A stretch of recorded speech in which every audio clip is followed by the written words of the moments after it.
tuples are similar to lists as they are sequences, but unlike lists, they are immutable. That means that tuples cannot be modified once they've been created. So to create a tuple, let's do tup equals parentheses. We use normal parentheses for tuples. So now let's populate our tuple with grocery items. So let's say tup equals parentheses oranges, comma apples, comma bananas. And there, now we can print it to check.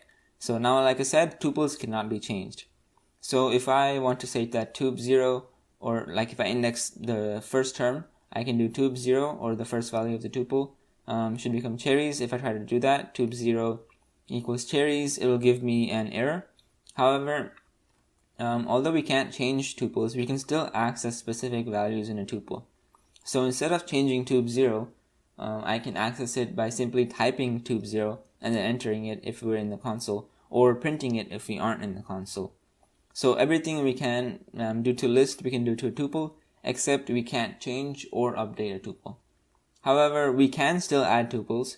For example, we can create a new tuple by making it tup 2 equals 12, 14, and then we can do tup 3, and we can also make tup 3, which we can make equal to tup plus tup 2. So tup 3 equals tup plus tup 2, and then you can delete an entire tuple, but not just one portion of it. So to do this, you would just do delete tuple. Let's say we want to delete tuple 3, so we can just do delete tup 3, which is del tup 3, and that removes tup 3 from our code.